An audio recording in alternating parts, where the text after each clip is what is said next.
नमस्कार। नेपाली विषय शिक्षण सिकाइ सहजीकरण क्रियाकलापको यो नयाँ श्रृङ्खलामा सम्पूर्ण विद्यार्थी भाइ बहिनीहरूलाई हार्दिक स्वागत गर्न चाहन्छु। म नेपाली विषय शिक्षक मिलन र आजको यस श्रृङ्खलामा मैले कक्षा 11 मा अध्ययन गर्ने विद्यार्थी भाइ बहिनीहरूको लागि कक्षा 11 को अनिवार्य नेपाली पाठ्यपुस्तक अनिवार्य नेपाली विषयको पाठ्यपुस्तकमा रहेको एकाइ 2 अन्तर्गतको छिमेकी शीर्षकको कथाको कथा तत्त्वका आधारमा विश्लेषण सम्बन्धी शैक्षिक सामग्री लिएर उपस्थित भएको छु। र विद्यार्थी भाइ बहिनीहरू, आजको यस शिक्षण सिकाइ सहजीकरण क्रियाकलापमा हामी छिमेकी कथाको विभिन्न पक्षबाट चाहिँ के गर्छौं त व्याख्या विश्लेषण गर्ने कार्य गर्दछौं। भनेको हामीले कथा बन्न चाहिँ चाहिने जति पनि कथाका तत्त्वहरू हुन्छन्, कथाभित्र समावेश गर्नुपर्ने कथाका जुन सामग्रीहरू हुन्छन् अथवा तत्त्व भन्छौं हामी त्यसलाई, ती तत्त्वहरूको आधारमा चाहिँ के गर्छौं त छिमेकी कथाको विश्लेषण गर्छौं। जस्तो तपाईको पात्र विधानको आधारमा, पात्र संरचनाको आधारमा अथवा कथाभित्र उपस्थित भएका पात्रहरूको आधारमा हामी के गर्छौं त छिमेकी कथाको विश्लेषण कार्य गर्छौं। आज त्यस्तै परिवेश, छिमेकी कथा कुन परिवेशमा चाहिँ लेखिएको हो र यसले कस्तो खालको परिवेशलाई चाहिँ जनाउँदछ त भन्ने कुराहरू पनि के गर्छौं आजको यस क्रियाकलापमा हामीले अध्यापन कार्य गर्नेछौं। र त्यस्तै भाषा शैली कस्तो छ, छिमेकी कथाभित्रको भाषा शैली कस्तो किसिमको भाषा शैलीको प्रयोग गरेर छिमेकी कथा प्रस्तुत गरिएको छ, त्यसको आधारमा पनि हामी आजको यस क्रियाकलापमा के गर्नेछौं त बहस गर्नेछौं। त्यस्तै सारवस्तु र उद्देश्य, कथाको सारवस्तु र उद्देश्य कस्तो रहेको छ, यसले चाहिँ कुन हिसाबको चाहिँ सार तत्त्वलाई चाहिँ हैन बोकेर प्रस्तुत भएको छ कथा भन्ने सन्दर्भमा पनि हामी आजको यस शिक्षण सिकाइ सहजीकरण क्रियाकलापमा के गर्छौं त विश्लेषण गर्ने कार्य गर्नेछौं। त्यस्तै दृष्टिबिन्दु कस्तो किसिमको प्रयोग गरेको छ, छिमेकी कथाभित्र कुन दृष्टिबिन्दुको प्रयोग गरेर के गरेको छ त कथा लेखन कार्य गरेको छ, त्यसको बारेमा पनि हामी के गर्छौं छलफल गर्छौं। अनि त्यस्तै कथानकको अन्तर्विकास भनेको कथावस्तुको विकासक्रम अथवा कथावस्तुको गति, कथावस्तुको जुन बहावको गति हुन्छ, प्रवाह हुन्छ, त्यो चाहिँ कुन हिसाबले अगाडि बढेको छ भन्ने सन्दर्भमा पनि आजको हामी यस शिक्षण सिकाइ सहजीकरण क्रियाकलापमा चाहिँ के गर्छौं त छिमेकी कथालाई आधार मानेर व्याख्या एकदम विश्लेषण गर्ने कार्य गर्छौं।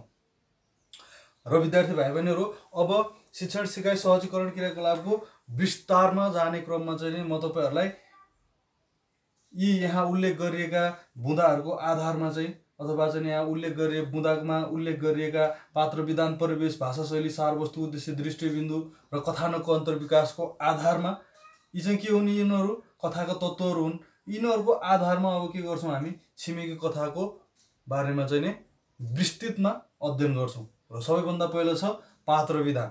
पात्र विधान भन्ने बित्तिकै के भयो भन्दाखेरि पात्रको संरचना के कस्तो छ भन्ने कुरा। पात्रको संरचनाको हिसाबमा कुरा गर्नुपर्दा छिमेकी कथा चाहिँ एउटा के हो त मानवीय पात्र र मानवेतर पात्र दुवै पात्रलाई चाहिँ के गरिएको त प्रस्तुत गरिएको कथा हो।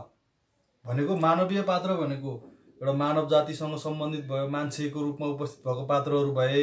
मानवेतर पात्रहरू भनेको चाहिँ मानव भन्दा इतरका, मानव भन्दा बाहेकका पात्रहरू जो चाहिँ सजीव पनि हुन सक्छ, निर्जीव पनि हुन सक्छ, तर त्यो मानवीय स्वरूपमा भन्दा चाहिँ भिन्न स्वरूपमा चाहिँ कथामा उपस्थित भएको। जस्तो गोरु हैन, अनि बाख्राहरूको परिस्थिति जुन छ कथाभित्र, ती मानवेतर पात्रहरू भए। र धनजिते, गुमाने, आशामरु, धर्मानन्द हैन, अनि धनजितेको श्रीमती, यिनीहरू चाहिँ के भयो त गुमानेको श्रीमती जस्ता चाहिँ पात्रहरू चाहिँ मानवीय पात्रहरू भए। यसरी पात्रहरूको आधारमा अब यिनीहरूको चाहिँ विशेषताको आधारमा पात्रको विशेषता के कस्तो हो हैन, कुन पात्र कस्तो हो भन्ने हिसाबमा पनि हामी अब के गर्छौं त यो छिमेकी कथाको आधारमा विश्लेषण गर्छौं। र यसमा चाहिँ मुख्य पात्र चाहिँ धनजिते र गुमाने रहेको छ। छिमेकी कथाको मुख्य पात्रको रूपमा धनजिते र गुमाने रहेको छ। अनि सहायक पात्रहरूमा चाहिँ धर्मानन्द साहु, आशामरु हैन, अनि त्यसपछि धर्मानन्द पाध्ये, आशामरु साहु, अनि त्यस्तै गरेर अन्य के छन् अदृश्य पात्रहरू पनि छन्। अनि मानवेतर पात्रहरू गोरु अनि बाख्राहरूलाई पनि हामीले यस कथाभित्र चाहिँ पात्रको रूपमा देख्न सक्छौं। र मुख्य पात्र धनजिते र गुमानेको अन्तर सङ्घर्ष अथवा चाहिँ यी दुईजना बिचको चाहिँ एउटा खटपट, यी दुईजना बिचमा भएको द्वन्द्वको स्वरूप, सिङ्गो स्वरूप नै यो कथाको विषयवस्तु बनेको छ। त्यो भएको कारणले गर्दाखेरि धनजिते र गुमाने चाहिँ के हुन् त मुख्य पात्रहरू हुन्।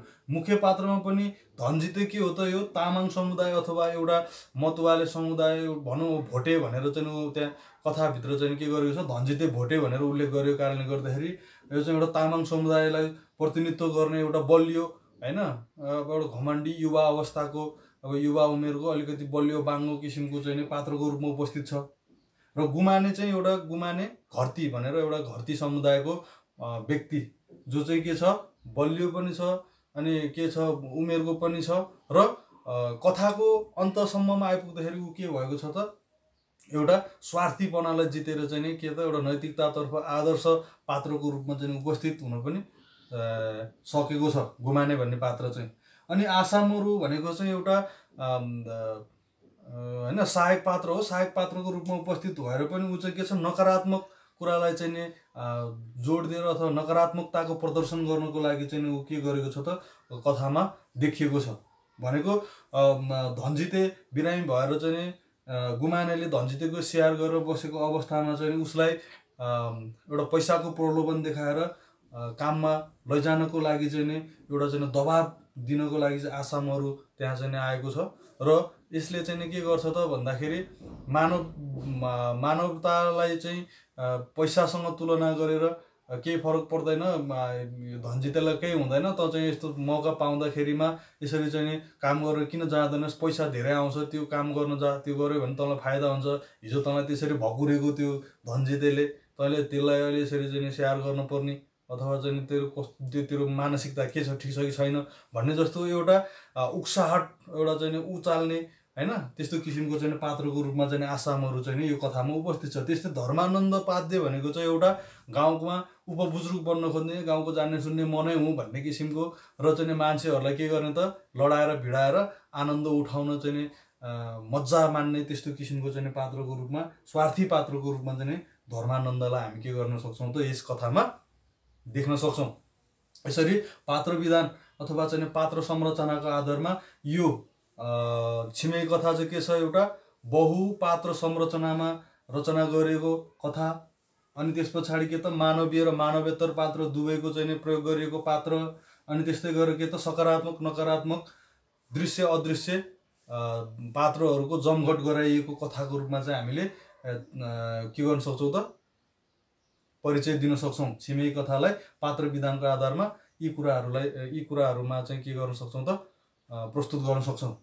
र अब अर्को नम्बरमा छ परिवेश भनेको चाहिँ, परिवेश भनेको त्यति बेलाको जुन कथा छ कथाको चाहिँ एउटा समय सन्दर्भ कुन समयको अवधिको अथवा कुन कालखण्डको हो त भन्ने विषयमा चाहिँ हामी व्याख्या अथवा विश्लेषण गर्ने क्रममा के भन्न सक्छौँ भन्दाखेरि छिमेकी कथाको परिवेश अथवा छिमेकी कथा चाहिँ के छ एउटा चाहिँ नासो कविता नासो कथा सङ्ग्रहभित्र सङ्ग्रहित भएको एउटा कथा 2020 सालमा विक्रम 2020 सालमा चाहिँ नि प्रकाशित भएको जुन एउटा कथा सङ्ग्रह थियो नासो, त्यो नासो कथा सङ्ग्रहभित्रको एउटा कथाको रूपमा उपस्थित छिमेकी कथाले चाहिँ के गर्छ त त्यति बेलाकै समय सन्दर्भलाई के गर्छ त बोलेको देखिन्छ।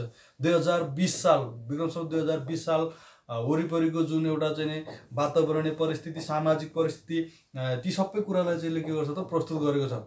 अब पञ्चायती शासन व्यवस्था को सुरुवात भएको समय हैन, त्यो समयमा चाहिँ गाउँघरमा हुने किसिमका चाहिँ जुन एउटा ग्रामीण परिवेशको चाहिँ चित्र चाहिँ के गरेको छ त यो कथाको परिवेश खण्डमा चाहिँ प्रस्तुत गरेको छ। त्यही भएर छिमेकी कथाको परिवेशलाई चाहिँ हामीले के गर्न सक्छौँ त विक्रम 2020 सालको समयकालीन त्यतिखेरको समयमा आधारित भएर लेखिएको एउटा ग्रामीण कथावस्तुलाई चाहिँ ग्रामीण क्षेत्रको चाहिँ चित्रण गरिएको कथाको रूपमा हामीले व्याख्या अथवा विश्लेषण गर्न सक्छौँ।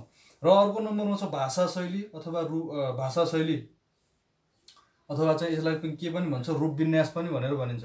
भाषा शैली चाहिँ यसको के छ समृद्ध शैलीमा चाहिँ यो के गरिएको छ त रचना गरिएको छ। यो कथा भनेको समृद्ध शैली भनेको कथात्मक संरचनाको व्याख्या गरिएको, कथात्मक संरचनाको व्याख्या गर्दाखेरिमा चाहिँ नि कुन हिसाबले गरिएको छ भन्दाखेरि एउटा वर्णनात्मक शैलीमा पनि के हुन्छ, कथाको चाहिँ नि व्याख्या गरिन्छ, विषयवस्तुको अथवा त्यो कथाभित्रको चाहिँ नि उसलाई चाहिँ के गरेको हुन्छ, प्रस्तुत गरेको हुन्छ भाषा शैलीलाई। त्यस्तै संवादात्मक भाषा शैलीमा पनि के गरेको हुन्छ त, कथाको चाहिँ कथात्मक संरचना तयार गरेको हुन्छ। तर यसमा के छ, वर्णनात्मकतालाई चाहिँ अलिकति चाहिँ प्रस्तुत गरेर वर्णनात्मकतातर्फ के गरेर झुकेर यो भाषा शैली चाहिँ कस्तो किसिमको छ त, स्थानीय स्तरमा चाहिँ बोलिने भाषाहरू जुन चाहिँ एउटा वर्णनको रूपमा हैन, वर्णन सँगसँगै अलिकति संवादात्मकतर्फ पनि यो झुकेको हुँदाखेरि यो चाहिँ कथात्मक रूपमा कथाको विवरणको रूपमा चाहिँ प्रस्तुत भएको हुँदाखेरि यो कथा छिमेकी कथाको भाषा शैली चाहिँ कस्तो रहेको छ भन्दाखेरि समृद्ध शैली रहेको छ। समृद्ध शैली भनेको कथात्मक स्वरूपमा चाहिँ वर्णन गरिएको भनेको त्यस्तो किसिमको भाषा शैली चाहिँ हाम्रो यस छिमेकी कथाको रहेको छ भनेर हामीले भन्न सक्छौँ। त्यस्तै अर्को नम्बरमा छ सारवस्तु र उद्देश्य। सारवस्तु र उद्देश्यलाई चाहिँ हामीले छिमेकी कथाको तत्त्व मान्छौँ र यो छिमेकी कथाको चाहिँ तत्त्व सारवस्तु र उद्देश्यको आधारमा कसरी हामीले चाहिँ विश्लेषण गर्न सक्छौँ भन्दाखेरि सामाजिक यथार्थवादी आदर्श उन्मुख नैतिक चेतनाको चाहिँ उद्देश्यले लेखिएको कथा भनेर भन्न सक्छौँ। भनेको तपाईँको यो कथा लेखनको चाहिँ उद्देश्य के हो, यो कथाले चाहिँ दिन खोजेको सन्देश चाहिँ के हो भन्दाखेरि यो छिमेकी कथाले चाहिँ समाजमा सम्पूर्ण चाहिँ मानवहरू बिचमा चाहिँ के हुनुपर्छ, एकता हुनुपर्छ, सबैमा सरसहयोगको, विश्व बन्धुत्व, भाइ बन्धुत्वको, भाइचाराको चाहिँ के हुनुपर्छ त भावना हुनुपर्छ। मानवता भन्दा ठुलो कुरो केही पनि होइन भन्ने कुरालाई चाहिँ के गरेर त एउटा समाजमा भएको जुन कल झगडाको परिस्थिति छ त्यसलाई चाहिँ यथार्थ रूपमा चाहिँ उजागर गरेर अथवा त्यसलाई चाहिँ प्रस्तुत गरेर चित्रण गरेर आदर्शतर्फ हामी के हुनुपर्छ, समाजलाई अथवा व्यक्ति आफ्नो मानसिकतालाई चाहिँ आदर्शवादतर्फ अथवा आदर्श क्षेत्रतर्फ चाहिँ हामीले त्यसलाई के गर्नुपर्छ, डोर्याउनुपर्छ भन्ने किसिमको सन्देश दिनु खोजेको छ यो कथाले। सुरुमा के गर्छन्, दुईटा पात्रहरू झगडा गर्छन्, त्यस पछाडि गाउँमा चाहिँ महामारी फैलिन्छ। त्यो महामारी फैलिँदाखेरि चाहिँ पात्रहरू, मुख्य पात्र धनजिते नै के हुन्छ त त्योबाट एकदम ग्रसित हुन्छ, उसको परिवार नै तितर बितर भइसकेको अवस्था हुन्छ। त्यस्तो अवस्थामा गुमानेले चाहिँ के गर्छ, त्यो रिसलाई बिर्सेर पहिलाको बितेको समयमा भएको घटनालाई बिर्सेर एउटा चाहिँ मानव सेवाको कार्य गर्दाखेरि अथवा चाहिँ धनजितेको सेवा गर्ने काम जुन गरेको छ त्यसले के देखाउँछ भन्दाखेरि हामीभित्रको जुन समाजभित्र रहेका जति पनि नकारात्मक कुराहरू छन् तिनीहरू हुन्छन्। समाजभित्र विभिन्न किसिमका चाहिँ घटना परिघटनाहरू हुन्छन्, राम्रो पनि हुन्छ नराम्रो पनि हुन्छ। तर त्यो बितेको समयमा बितेर जाने भएको कारणले गर्दाखेरि बितेर गइसक्यो हुँदाखेरि जुन समय वर्तमान छ त्यो वर्तमानको समयमा चाहिँ हामी सबैले एकअर्कालाई सहयोग गर्नुपर्छ। मानवतालाई सर्वोपरि मानेर एकअर्काको चाहिँ सहयोग गरेर एकअर्कालाई सहयोगीको भूमिका वहन गरेर ढुङ्गाको भर माटो, माटोको भर ढुङ्गा भने जस्तै एकअर्कामा चाहिँ सहचारी भावको चाहिँ हैन विकास गरेर एउटा आदर्श समाजको निर्माण गर्नुपर्छ भन्ने चाहिँ यो कथाको चाहिँ के छ, सन्देश छ, मूल सन्देश छ, मूल सारवस्तु त्यो छ। र नैतिक चेतना भनेको सबैजना मान्छेमा चाहिँ नैतिकता हुनुपर्छ। एउटा नैतिक आचरणमा बसेर अथवा नैतिकता भन्दा ठुलो कुरो केही पनि हुँदैन। सबै कुरालाई चाहिँ पैसा, सबै कुरालाई चाहिँ धन सम्पत्तिले आर्जन गर्न सकिँदैन। नैतिकता भन्ने कुरो मान्छेमा भएको जुन चाहिँ नैतिकता र आदर्शको कुराहरू हुन्छ यिनीहरूलाई चाहिँ हामीले के गर्नु हुँदैन, मूल्यमा चाहिँ बेच्न हुँदैन। कुनै पनि मूल्यमा हामीले त्यसलाई चाहिँ बेच्न हुँदैन। नैतिकताको कुराहरू हामीले चाहिँ के गर्नुपर्छ त जीवित राख्नुपर्छ। नैतिकवादी, नैतिकतापूर्ण समाज अथवा व्यक्तिको चाहिँ परिकल्पना गरेर हामीले अगाडि बढ्नुपर्छ भन्ने उद्देश्य चाहिँ यो कथाको रहेको छ। त्यो भएको कारणले गर्दाखेरि छिमेकी कथाको उद्देश्य के अरे सारवस्तु र उद्देश्यको आधारमा व्याख्या विश्लेषण गर्दाखेरि हामीले सामाजिक यथार्थवादी आदर्शोन्मुख र नैतिक चेतना भनेर नैतिक चेतनाको चाहिँ चित्रण गरेको कथा भनेर प्रस्तुत गर्न सक्छौँ।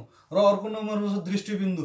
दृष्टिबिन्दु भनेको चाहिँ कथा कुन दृष्टिबिन्दु शैलीमा चाहिँ के गरेको छ त लेखिएको छ भन्ने सन्दर्भमा केही छलफल गर्नु आवश्यक हुन्छ। अब यसमा चाहिँ के छ, दृष्टिबिन्दुमा बाह्य सीमित आन्तरिक दृष्टिबिन्दु भनेर चाहिँ यो कथालाई के गरिएको छ त परिभाषित गर्ने काम गरिएको छ। मैले चाहिँ त्यो हिसाबले परिभाषित गरेँ। यो बाह्य सीमित आन्तरिक दृष्टिबिन्दु भनेको यसमा लेखकको के छ त प्रत्यक्ष सहभागिता छैन। तर लेखकको प्रत्यक्ष सहभागिता नभए पनि एउटा त्यस कथामा उपस्थित कुनै एउटा मुख्य पात्र, कुनै एउटा पात्रको आधारमा के त समाजलाई अथवा चाहिँ कथाभरि नै के गर्ने त एउटा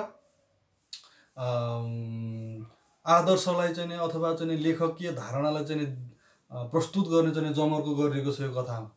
को मार्फत? गुमाने मार्फत लेखकले चाहिँ सन्देश दिन खोज्नु भएको छ हैन। घटना परिघटना जे जस्तो सुकै भए पनि अन्तिममा काम लाग्ने भनेको छिमेकी नै हो। छिमेकी चाहिँ छिमेकीको लागि के हुनुपर्छ? सधैँभरि सहयोगी हुनुपर्छ। जुनसुकै परिस्थितिमा पनि छिमेकी चाहिँ चाहिन्छ।